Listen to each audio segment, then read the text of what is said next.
Assalamualaikum warahmatullahi wabarakatuh. Perkenalkan, nama saya Amini Suci Kurniati dari kelompok 4 yang akan mempresentasikan tentang pendalaman materi Quran hadis di SMP.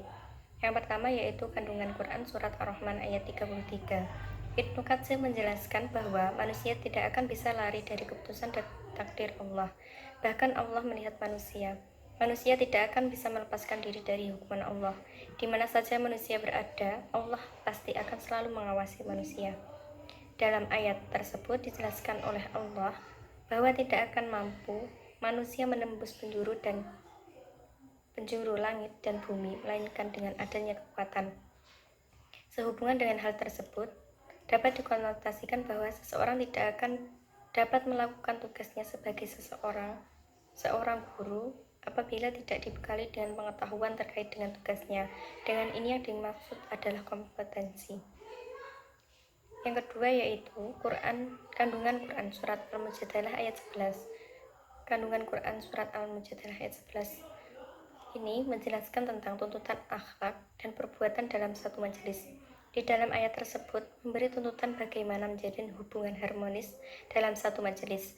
Apabila diminta kepada kamu agar dengan sukarela memberi tempat dudukmu kepada orang lain di dalam satu majelis, maka lapangkanlah tempat itu untuk orang lain dengan hati yang ikhlas.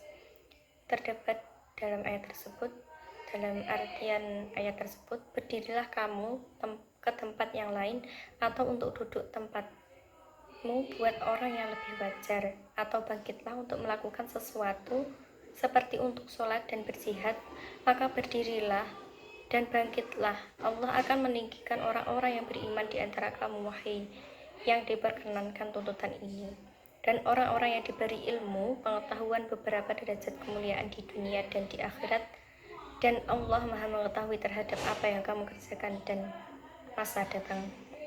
Yang ketiga yaitu hukum bacaan mat. Di dalam Quran surat Ar-Rahman terdapat satu hukum bacaan mat, yaitu bisultani. Ayat tersebut yaitu bacaan mat arid disukun karena ada wakof yang sebelumnya ada huruf mat tabi'i. Cara membacanya boleh panjang 4 harokat atau lebih, dan juga boleh 2 harokat. Dalam Quran surat Al-Mujadalah terdapat beberapa hukum bacaan mat, yaitu sebagai berikut. Contoh allazina, yaitu hukum bacaan mat asli atau mat tabi'i karena huruf zal berharokat kasroh bertemu ya sukun, dan setelahnya tidak bertemu hamzah, sukun, waqaf, dan tasjid. Cara membacanya dengan panjang 2 harokat. Yang ketiga yaitu amanu, hukumnya mat badal karena huruf mat bertemu hamzah dalam satu kata tetapi posisi hamzah lebih dahulu dari huruf mat. Cara membacanya dengan panjang 2 harokat. Mungkin cukup sekian penjelasan dari saya. Apabila kurang lebihnya mohon maaf. Wabillahi taufiq wal hidayah. Wassalamualaikum warahmatullahi wabarakatuh. Di sini saya akan melanjutkan materi selanjutnya, yaitu mengenai memahami kandungan Quran surat Ar-Rahman ayat 33 dan surat Al-Mujadalah ayat 11 dan hadis yang terbaik. Dalam Quran surat Ar-Rahman itu menjelaskan betapa pentingnya ilmu pengetahuan bagi kehidupan manusia. Maksudnya supaya kita mengetahui hal yang belum bisa dipecahkan oleh manusia. Contohnya jarak antara matahari dengan bumi, pergantian siang dan malam, dan sebagainya. Manusia dapat menguasai ilmu pengetahuan dengan cara mengasah kemampuan atau potensi yang ada dalam dirinya, yaitu akal. Adapun cara mengasah akal adalah dengan belajar, berlatih, dan bereksperimen. Tapi pengetahuan yang kita dapat itu karena kehendak oleh Allah Subhanahu wa Ta'ala. Contohnya pada zaman Rasulullah Shallallahu Alaihi Wasallam belum ada teknologi yang canggih seperti sekarang. Tapi di dalam Al-Quran telah dijelaskan mengenai kebesaran-kebesaran Allah Subhanahu wa Ta'ala, dari terjadinya siang dan malam, penciptaan langit dan bumi, penciptaan manusia, dan sebagainya. Diriwayatkan oleh Imam Ibnu Majah dari Anas bin Malik, Rasulullah bersabda, "Tolabul ilmi faridotun ala kulli muslimin." yang artinya menuntut ilmu itu adalah kewajiban bagi setiap muslim. Hadis riwayat Ibnu Majah. Dalam Quran surat Al-Mujadalah ayat 11 menjelaskan orang yang beriman dan berilmu akan diangkat derajatnya oleh Allah Subhanahu wa taala. Ayat ini menjelaskan mengenai berlapang-lapanglah kalian ketika berada di dalam majelis. Maksudnya jika kita berada di tempat menuntut ilmu, kita harus memberikan tempat kepada orang lain supaya ia nyaman ketika menuntut ilmu. Hal tersebut dijelaskan dalam hadis yang diriwayatkan oleh Imam Muslim dari Abu Hurairah yang berbunyi wallahu fi aunil abdi makanal abdu fi aunil akhi, yang artinya Allah selalu menolong hamba selama hamba itu menolong saudaranya.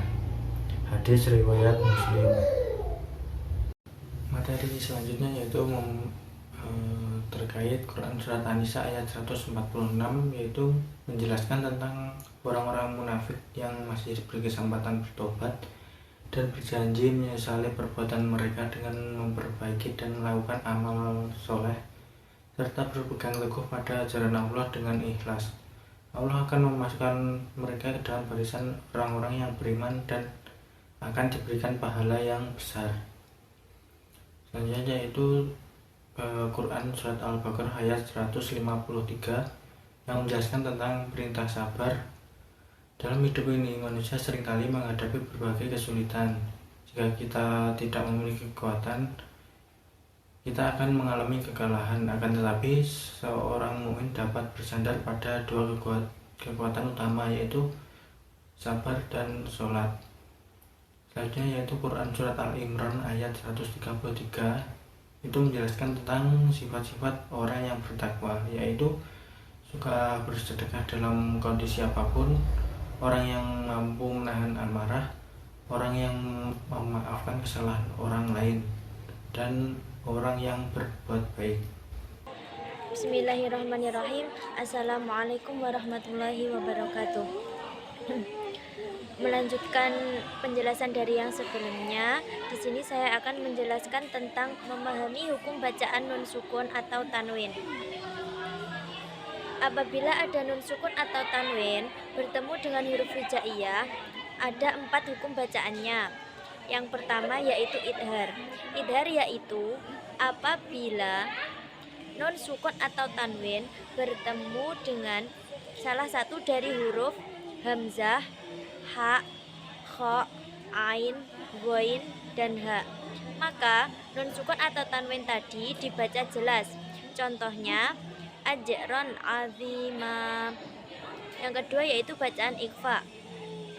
Ikhfa yaitu apabila nun sukun atau tanwin bertemu dengan salah satu dari huruf ta, jim, dal, za, sin, shin, shod, dot, to, do, fa, dan kaf, maka nun sukun atau tanwin tadi dibaca samar. Contohnya yufiqun.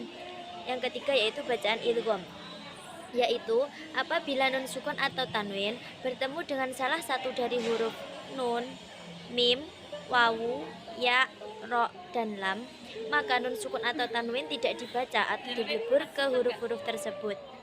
Contohnya min rabbihim. Yang keempat yaitu bacaan iklab. Iklab yaitu apabila nun sukun atau tanwin bertemu dengan huruf ba, maka nun sukun atau tanwin dibaca beralih menjadi mim. Contohnya summun bukmun. Selanjutnya yaitu penerapan hukum bacaan mem sukun. Hukum mem sukun bertemu dengan salah satu huruf hijaiyah, maka hukum bacaannya dibagi menjadi 3. Yang pertama yaitu ikhfa syafawi. Ikhfa syafawi yaitu suatu lafadz yang mengandung bacaan ikhfa syafawi apabila terdapat mem sukun bertemu dengan huruf ba. Contohnya Adapun cara membacanya adalah bunyi mem sukun dibaca samar-samar di bibir dan berdengung. Contohnya yaitu inna rabbahum bihim. Yang kedua yaitu bacaan idgham mimi. Idgham mimi yaitu suatu lafaz mengandung bacaan idgham mimi atau idgham mitli apabila mem sukun bertemu dengan huruf mim.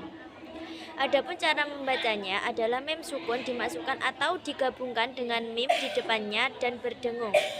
Contohnya alaihim muqsadah. Yang ketiga yaitu bacaan idhar syafawi. Idhar syafawi yaitu suatu lafaz yang mengandung bacaan idhar syafawi apabila ada mem sukun bertemu dengan salah satu dari 26 huruf hijaiyah meliputi alif, ta, sa, jim, ha, kha, dal, zal, ro, za, sin, shin, swad, dot, to, do, ain, ghain, fa, qaf, kaf, lam, nun, wawu, ha, dan ya. Contohnya lahum ajrun. Kemudian yaitu kandungan Quran surat An-Nisa ayat 146 dan Quran surat Al-Baqarah ayat 153 dan juga Quran surat Ali Imran ayat 134 serta hadis terkait. Yang pertama yaitu kandungan dari Quran surat An-Nisa ayat 104. Dalam Quran surat An-Nisa ayat 146 ini menjelaskan tentang keikhlasan amal seseorang. Ikhlas merupakan syarat mutlak diterimanya amal.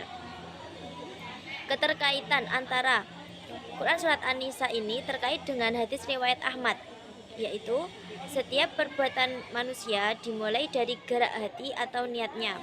Oleh karena itu, yang harus diluruskan pertama kali agar tercapai derajat muflisin adalah niat di dalam hati.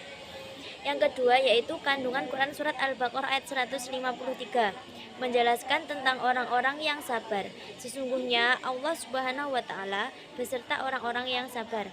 Sabar merupakan pengendali hati untuk selalu istiqomah dalam berbuat baik.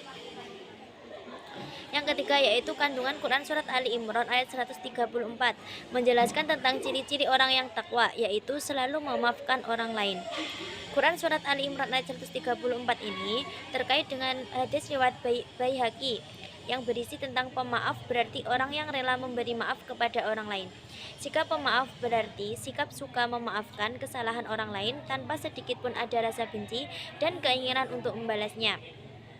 Dalam bahasa Arab, sikap pemaaf disebut dengan al-afu, yang juga memiliki arti bertambah atau berlebih, penghapusan, ampun, atau anugerah. Setiap manusia pernah melakukan kesalahan. Kesalahan dan kekhilafan adalah fitrah yang melekat pada diri manusia. Sekian presentasi dari saya. Apabila banyak kurang lebihnya mohon maaf. Akhiran wassalamualaikum warahmatullahi wabarakatuh.